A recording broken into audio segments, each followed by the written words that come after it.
রকম। এই গানগুলো শুরু করেছেন কবির সুমনের সম্ভবত 2টা, 3টা, কবির সুমনের 3টা, কিশোর দাসের 3টা। এখানে আহমেদ হুমায়ুনের কম্পোজিশন আছে, উজ্জ্বল সিনহার কম্পোজিশন আছে, আর কিশোরের আছে, আর শরীফ সুফিয়ান লিখেছেন। আর ফিরিয়ে দাও, মাইলসের যে প্রিয় গান সেটা ছিল ফিরিয়ে দাও আমার প্রেম তুমি, সেটা আফতাব মাহমুদ খুরশিদ ভাই, ওই প্রথম যে গানটা ছিল তালাশ, যে জীবনের ঘুড়ি ওড়ে, ওটা আফতাব মাহমুদ খুরশিদ ভাইয়ের লেখা। তো আমি মনে করি মার্জুক রাসেল যখন সদরঘাটের পানটা করে, তো সদরঘাটের পানটা এটা একটা ছড়ার মতো ছিল। মার্জুকের ফেসবুকে আমাদের আরেক গীতিকার রাজীব আহমেদ বলছে আপনি মার্জুককে ধরেন এই গানটার জন্য। তখন আমি মার্জুককে ধরলাম যে এই গানটা করতে হবে। এখন মার্জুক এসে কি সুর তো করতে পারে না, সে সুর কল্পনা করে। এখন নতুন ডাইমেনশন শুরু হয়েছে ইন্ডাস্ট্রিতে, কথা এবং সুর কল্পনা। তবে দেখবেন শুরু করার নাম দেয় না, কি একটা মুসিবতে বললাম। তা আমি 2-3 জন মিউজিক ডাইরেক্টরকে দিলাম, ও যেখানে যায় সেখানে ডাইরেক্টর পাগল হয়ে যাবে, ভাই ওনার সাথে পারতেছি না। পরে আহমেদ হুমায়ুন যদি ফিল্মে ও এক্সপিরিয়েন্স, পরে আমি চিন্তা করলাম থাক হুমায়ুনকে দিই। হুমায়ুনের মোটামুটি মাথার চুল কিছু পড়ে গেছে মার্জুকের সাথে চলতে বলতে, কিন্তু মার্জুক যেহেতু সে জেনুইন, সে স্যাটিসফ্যাক্টরি লেভেলটা আসছেই না, সে কোনো মতো পরবর্তীতে এই গানটা এখানে আসে।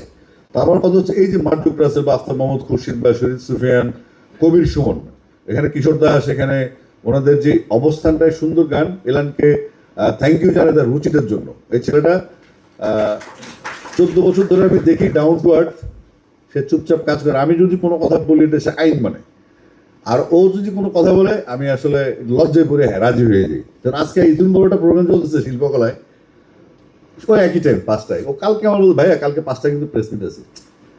5টায় প্রেস মিট, ওদিকে মিথুন বাবুর কথা দিছি, তাই আমি তো জানি রাত্রেবেলা একটা ক্যাচ হবে মিথুন বাবুর সাথে, ঝামেলা একটা হবেই। তেলানকে বললাম ভাইয়া বেশিক্ষণ লাগবে না, আমি তো জানি এখানে প্রেস আছে, আমার কি ছাড়বে এরা। আর আমার তো অনেকদিন পর এখানে আসছে এফডিসিতে। এফডিসি আমাদের 97 সালে আমি প্রথম শওকত আলী ইমন ভাইয়ের অ্যাসিস্ট্যান্ট হিসেবে আমি ফিল্ম পাড়ায় ঢুকি, এখানে আর করতে আসতাম ওই যে সাইডে।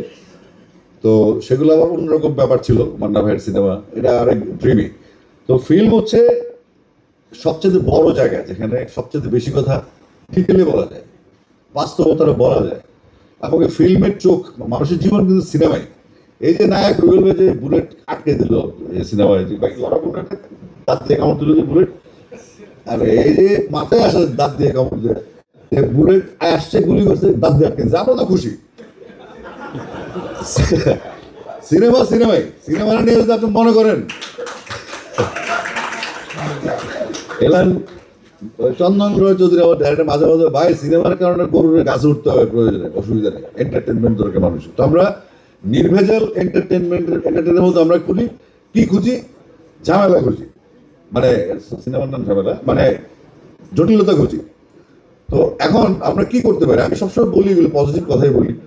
দেখা যাচ্ছে ডাইরেক্টরই মাত্র 10 জন অ্যাক্টিভ, একজন আরেকজনের পেছনে লাগে গেছে। কোরিওগ্রাফার 3 জন অ্যাক্টিভ, একজন আরেকজনের পেছনে লাগে।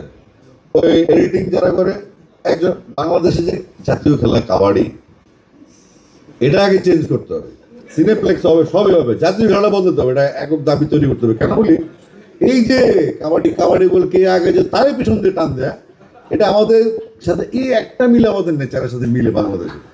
তো সুতরাং সিরিয়াসলি আমি অনেক গবেষণার পরে বাইরে করছি। তো ইয়ামিন হচ্ছে সেই ছেলে, আমরা একই কম্পাউন্ডে 12 বছর আবার আমরা একসাথে হয়েছি, আর আমাদের স্টুডিওর কাজ চলতেছে। একটা টিম লাগে। ইলান যখন সিনেমা বানায়, ওরা দীর্ঘদিনের স্বপ্ন, ও আস্তে আস্তে নাটকে ঢুকলো, মিউজিক ভিডিও স্ক্রিপ্টিং করলো। ওরা আমি কখনো কোনো ভুল করলে কিছুই করি না, কারণ আমরা ভুল ধরতে পারি না। একজন ডাইরেক্টর যদি ভুল আমি ধরি, তাহলে আমি কি গোড়া টিমের আর্টিস্ট হলাম, তাই না? তো ডাইরেক্টরের সাথে কোনো আর্টিস্টের পাকনামি কখনো চলে না, বরং বেশি একটু এদিক সেদিক গেলে কাউকে সাইড করে বলা যায়। তো এলানের উপর ভরসা আছে আমার, এবং দিয়া ম্যাডামকে ধন্যবাদ যে উনি এলানকে ট্রাস্ট করেছেন, অনেকগুলো টাকা লগ্নি করেছেন। আমার মনে হচ্ছে এখন তো আর সিনেমা হল ওইভাবে নাই, কিন্তু এখন অনলাইন যে প্ল্যাটফর্মগুলো আছে, এই অনলাইন প্ল্যাটফর্মে যে আমাদের টাকাগুলো উঠে আসবেই। সিনেমা যদি রসদ থাকে, বারুদ থাকে, আগুন ধরবে ইনশাল্লাহ। কিন্তু এটা হলে যেতে হবে, হলে 1000 লোকে কমেন্টস করে বাপরে সিনেমা নো, হলটা নাই আমাদের, হলটা তৈরি করতে হবে। হল তৈরি করার জন্য আমরা কি করবো দেখেন, ওই দিন কনসার্ট বন্ধ করে দিয়েছে, ওই হলে সিনেমা চলবে না। এটা বাংলাদেশ না, কিন্তু বাংলাদেশ এটা হইতে দেওয়া যাবে না। বাংলাদেশের কৃষ্টি, কালচার, সংস্কৃতি 100 বছর ধরে সমান্তরালভাবে চলছে। এখানে কোনো জাতিভেদ ধর্মভেদ কিছু নেই।